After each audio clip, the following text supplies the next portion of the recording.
Welcome sa Dries TV. Kung interesado ka sa ganitong news, huwag kalimutang isubscribe ang ating YouTube channel. Maraming salamat! Welcome back again sa ating YouTube channel mga kakimpaw, and sa update nating ito, ang pag-uusapan natin ay tungkol sa mga importanteng ganap kina Kim and syempre kay Paula Avellino, and syempre sa finale po dito sa Di Alibay, na kung saan talaga naman pong bumuhos ang luha ng mga Kimpaw fans at ilang mga casual netizen na nakatutok po kanina sa grand finale po ng Di Alibay ngayong gabi. Pero bago natin pag-usapan yan, maraming salamat po sa inyong patuloy na pagsuporta at pagsubaybay po sa ating mga daily update tungkol kay Kim and syempre kay Paula Avellino. So ang pag-uusapan natin ngayon ay tungkol nga po sa kaganapan dito sa Di Alibay, na kung saan number 11 trending po in the Philippines ang hashtag Kimpaw Di Alibay Finale.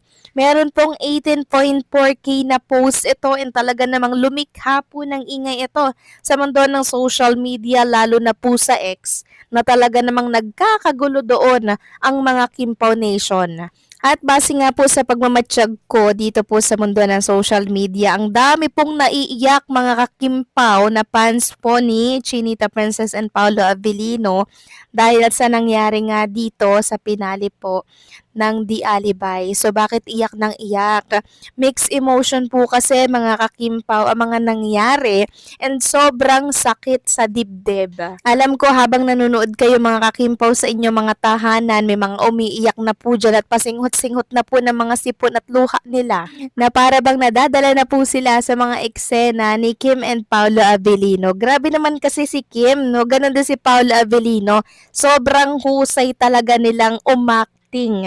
Lalo na yung lumangoy po si Chinita Princess para sundan lang si Vincent. Grabe. Sabi nga po ng isang netizen dito sa X, "This scene is a masterpiece." Grabe ang ganda ng pagkaka-execute ng eksena na to. Ang ganda ng cinematography, nakadagdag sa timpla ng eksena, the delivery ng lines at emotions ng dalawa, bida. Kudos. Yes, sa panood ko to mga kakimpaw, and talagang kuhang-kuha ni Chinita Princess at Paolo Avellino yung mga emosyon na dapat ay ando doon sa eksenang yon. Sabi pa nga ng isang netizen, grabe talaga ang roller coaster ride of emotion sa series na to. Grabe. Grabeng pagka-invest ko sa series na to. Worth it talaga. Sana may TL version. At alam nyo mga kakimpaw, since nasaktan nga po ang lahat dahil sa pinali ng Di Alibay na to, sabi ng isa, "Shoota, hindi madadala sa iyak tong sakit na binigay nyo sa akin, Vincent and Stella, na para bang season 2 lang ang makakalunas." Sana nga may season 2 mga kakimpaw, no? Dahil sobrang nabitin po talaga ang mga Kimpaw fans sa pinali po ng Di Alibay. Sana naman Dreamscape and Prime Video PH, 'di ba? Pagbigyan ninyo ang mga fans magkaroon ng season 2.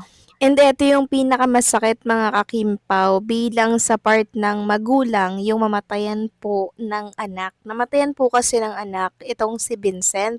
Kaya sobrang sakit po ang naramdaman ng mga manonood kanina. Grabe mga kakimpaw, doon sila naglalabas ng sama ng loob sa X. And kudos po kay Vincent, character po ng Di Alibay, na isa po sa mga nagsakripisyo po ng buhay. Talagang bumaha po ang luha dito sa X, and syempre sa lahat ng social media platform. Sobrang ganda po ng Di Alibay, pero mapanakit mga kakimpaw. And ramdam ko po yung gigil na mga manonood kanina dito sa X. Tapos nagmumura nga sila mga kakimpaw dito kay Jacqueline. Kasi nga po, alam pala niya lahat ng nangyari. Yung gigil ng mga tao, talagang nagpi-PI na sila dito po sa X. Meaning, sobrang effective talaga ng mga cast ng Di Alibay kasi kuhang-kuha po nila yung gigil ng mga viewers. Kaya naman, kudos, congratulations sa mga cast and crew,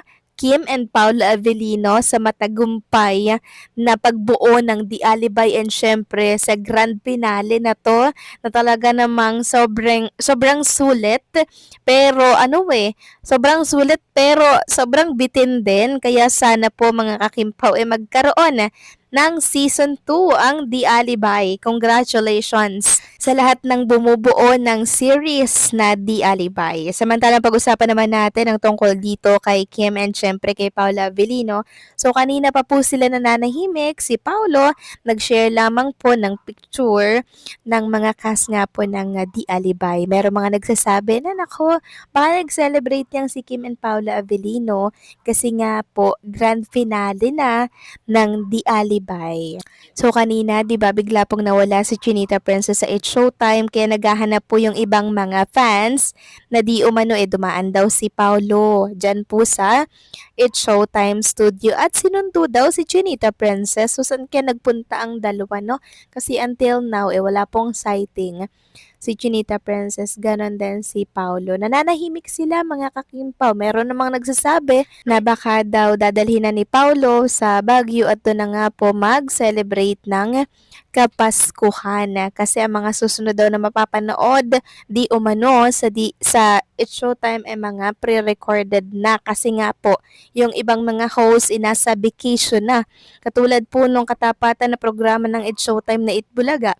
Pre-recorded po sila kanina mga kakimpaw at nasa kanilang bakasyon na ang mga Dabarkads. So possible na ganyan din po ang mangyari sa It's Showtime. Nagpre-recorded sila ng mga ipapalabas para mas maaga po nilang maisagawa yung kanilang vacation kasama po ang kanilang mga mahal sa buhay. So deserve po ni Kim and Paula Avellino ngayon na magpahinga, mag-relax and syempre manahimik muna dito sa buhay nila sa showbiz industry kasi sobrang ingay mga kakimpaw, 'di ba? So kung mananahimik sila, syempre mas makaka-relax po sila nang sila lang po ang magkasama. No social media muna mga kakimpaw dahil makakatulong yan sa katahimikan po na gusto ni Kim and syempre ni Paula Avellino. So kayo ba mga kakimpaw, napanood nyo na po ba ang grand finale 13-14 episode ng The Alibay? Ano po ang reaksyon ninyo dito mga kakimpaw habang kayo ay nanonood ng The Alibay kanina? Pwede ko po bang malaman, umiiyak na po ba kayo habang nanonood? Tumutulo na po ba yung sipon ninyo dyan? Or nagigil ba kayo sa mga nangyaring eksena kanina? So gusto kong malaman yan mga kakimpaw. Kaya mangyari lamang po kung hindi kalabasan na i-share nyo yan sa comment section ng update na to nang sa ganon mabasa naman natin sa mga susunod pong update. And also, ipag-pray natin na meron pong part 2 or season 2 itong The Alibay ni Kim and Paula Avellino dahil sobrang bitin mga kakimpaw. Agree po ba kayo dito? Please comment down below and also don't forget to like, share, comment, and subscribe.